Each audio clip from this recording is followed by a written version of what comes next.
সুপ্রিয় দর্শক আসসালামু আলাইকুম। রিফা রান্নার রেসিপি দেখে সবাইকে স্বাগতম। আজ আমি আপনাদের সাথে শেয়ার করব খুবই মজার একটি নাস্তার রেসিপি। এই নাস্তাটি একবার বানালে রোজ বানাতে চাইবেন। সামান্য তেল দিয়ে এই নাস্তাটি বানাতে পারবেন। আশা করছি আমার আজকের রেসিপি আপনাদের কাছে খুবই ভালো লাগবে। রেসিপি ভালো লাগলে ভিডিওতে অবশ্যই একটি লাইক দিয়ে দিবেন। আর ভিডিওটি বেশি বেশি শেয়ার দিয়ে অন্যদের দেখার সুযোগ করে দিবেন। তাহলে আর কথা না বাড়িয়ে এবার চলে যাচ্ছি মূল রেসিপিতে। আজকের এই রেসিপিটি বানানোর জন্য প্রথমে আমি আটা নিয়েছি ১ কাপের মতো। আর তার সাথে দিয়ে দিচ্ছি স্বাদ মতো লবণ বা সামান্য পরিমাণে লবণ। এখন দিয়ে দিচ্ছি ২ টেবিল চামচ পরিমাণে রান্নার তেল। এখন এই শুকনো উপকরণগুলোকে আমি হাত দিয়ে ভালোভাবে মিশিয়ে নিব। তেল আর আটাকে ১ থেকে ২ মিনিটের মতো মিশিয়ে নিলে কিন্তু খুব সুন্দরভাবে এটা মেশানো হয়ে যাবে। আমি আটাটা কিন্তু খুব ভালোভাবে মিশিয়ে নিয়েছি। আর মেশানোর পর এরকম কিন্তু মুঠি করে নিলে মুঠি হয়ে আসবে। এ পর্যায়ে এটা কিন্তু মেশানো হয়ে গেছে। এখন আমি এর মাঝে দিয়ে দিচ্ছি পরিমাণ মতো পানি। এখানে পানিটা কিন্তু খুব বেশি দিব না। প্রথমে অল্প করে পানি দিয়ে এটাকে মাখিয়ে নিব। মাখানোর পরে যদি মনে হয় এই ডোটা শক্ত হয়ে যাচ্ছে তাহলে কিন্তু এর মাঝে আরো কিছু পরিমাণে পানি দিয়ে দিব। দেখতে পাচ্ছেন আমি আরো কতটুকু পানি দিয়ে দিয়েছি। এবার পানিটা দেওয়ার পর কিন্তু আমি আবারও ভালোভাবে মাখিয়ে নিচ্ছি। আর এটাকে মাখিয়ে সফট একটি ডো তৈরি করে নিব। এ পর্যায়ে কিন্তু আমার ডোটা তৈরি করা হয়ে গেছে। এখন আমি একটি ঢাকনা দিয়ে ঢেকে রেস্টে রেখে দিচ্ছি ৫ মিনিটের জন্য। আর আমি এখানে কিছু ফ্রুটস নিয়েছি। আপনারা চাইলে আপনাদের পছন্দের ফ্রুটস গুলোও কিন্তু নিয়ে নিতে পারেন। এখন এগুলোকে আমি ছোট, ছোট পিস করে কেটে নিব। আমি সবগুলোই কিন্তু এরকম চাকু দিয়ে কেটে নিব। আপনারা চাইলে কিন্তু এগুলো শক্ত যেগুলো আছে এগুলো কিন্তু শিলপাটায় দিয়েও গুঁড়ো করে নিতে পারেন। আমি প্রথমে কিন্তু কিসমিসগুলো এরকম ছোট, ছোট করে কেটে নিয়েছি।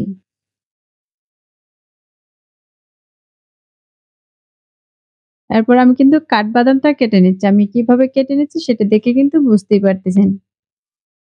আর একইভাবে কিন্তু আমি সবগুলোকেই কেটে নিব। আমি সবগুলো কিন্তু এখানে কেটে নিয়েছি। আর দেখতে পাচ্ছেন কতটা ছোট করে কেটে নিয়েছি। এখন যে ডোটা আমি মাখিয়ে রেখেছিলাম তার উপর থেকে ঢাকনাটাকে সরিয়ে নিচ্ছি। আর এই ডোটাকে আমি হাত দিয়ে আরেকটু মথে নিব। ডোটা কিন্তু আগের চেয়ে আরো অনেকটাই সফট হয়ে গেছে। আমি এই ডোটাকে আরো ১ মিনিটের মতো এভাবে মথে নিয়েছি। এখন এখান থেকে ছোট, ছোট করে লেচি কেটে নিব। আমি এই ১ কাপ আটা থেকে কিন্তু ৪ টি লেচি কেটে নিয়েছি। আর একটিকে হাত দিয়ে মুড়িয়ে, মুড়িয়ে এরকম করে গোল করে নিচ্ছি। আর একইভাবে কিন্তু বাকিগুলোকেও আমি এভাবে গোল করে নিব।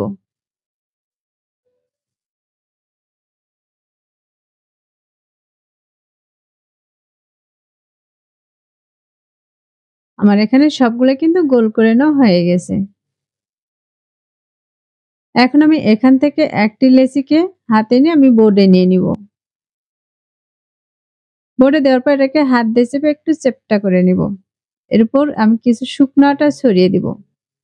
শুকনো আটাটা ছড়িয়ে দিলে এটা রুটি বেলার সময় আর কিন্তু বোর্ডের সাথে লেগে যাবে না। এবার একটি রুটি বেলনা দিয়ে এটাকে রুটি বেলে নিব। এই রুটিটা কিন্তু খুব পাতলা বানাবো না, আবার খুব মোটা বানাবো না। মিডিয়াম পুরুত্ব করে একটি রুটি বেলে নিব।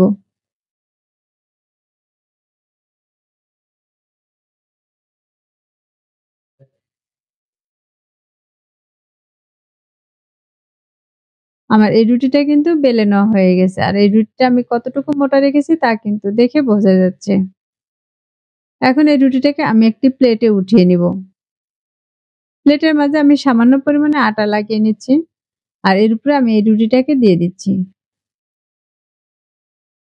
এখন এই রুটির উপরে আমি আরো কিছু কর্নফ্লাওয়ার দিয়ে দিচ্ছি।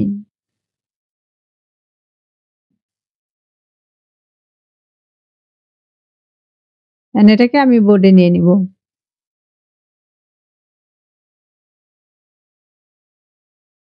আর একইভাবে কিন্তু আমি বাকি রুটিগুলোকেও দিয়ে দিব। রুটিটা বানানোর পরে কিন্তু এরকম ছোট হয়ে যায়। আর এটাকে হাত দিয়ে চেপে, চেপে কিন্তু আবারও সমান করে নিতে হবে। একইভাবে কিন্তু আমি এই রুটির উপরেও কর্নফ্লাওয়ারটা দিয়ে দিচ্ছি। আর কর্নফ্লাওয়ারটা দিয়ে কিন্তু আমি হাত দিয়ে চতুর্পাশে খুব সুন্দর করে ছড়িয়ে নিয়েছি।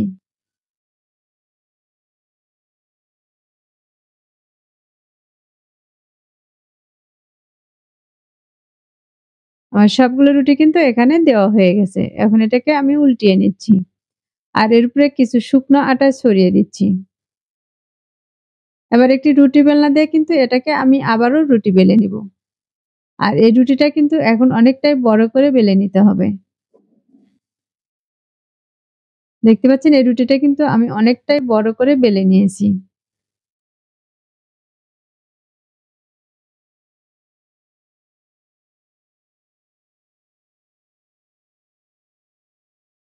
এখন আমি এর চতুর্পাশটাকে কেটে সমান করে নিব। প্রথমে বড় একটি চৌকার রুটি বানিয়ে নিব। এবার এরকম হাত দিয়ে মেপে আমি সমান করে কেটে নিব।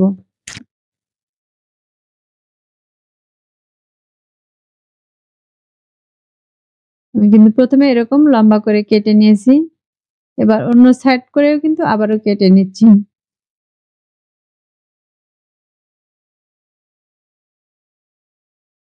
এখন বাড়তি অংশগুলোকে আমি সাইডে রেখে দিচ্ছি। আর যে ফ্রুটস গুলো আমি কেটে রেখেছিলাম সেগুলো এর উপরে ছড়িয়ে দিচ্ছি।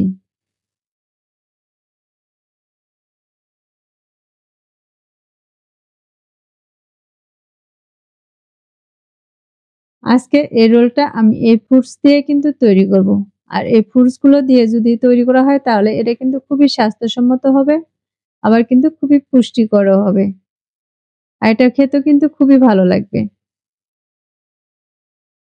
আমি এখানে কিন্তু সবগুলো ফ্রুটস দিয়ে দিয়েছি। আর একটিকে এরকম হাত দিয়ে মুড়িয়ে রোলের শেপ দিয়ে নিচ্ছি। আমি একইভাবে কিন্তু আরেকটি তৈরি করে নিচ্ছি।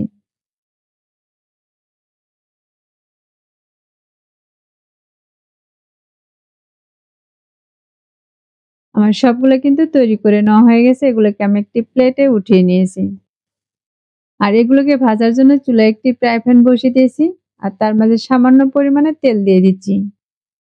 এখানে কিন্তু তেলের পরিমাণটা খুব বেশি দেওয়ার প্রয়োজন নেই।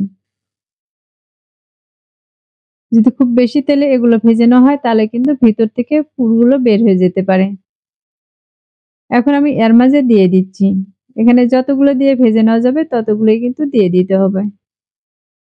আর এক পাশে যখন এরকম কালার চলে আসবে তখন আমি এগুলোকে উল্টিয়ে নিব। আমি মিডিয়াম আঁচে ২ থেকে ৩ মিনিটের মতো এগুলোকে সেঁকে নিব।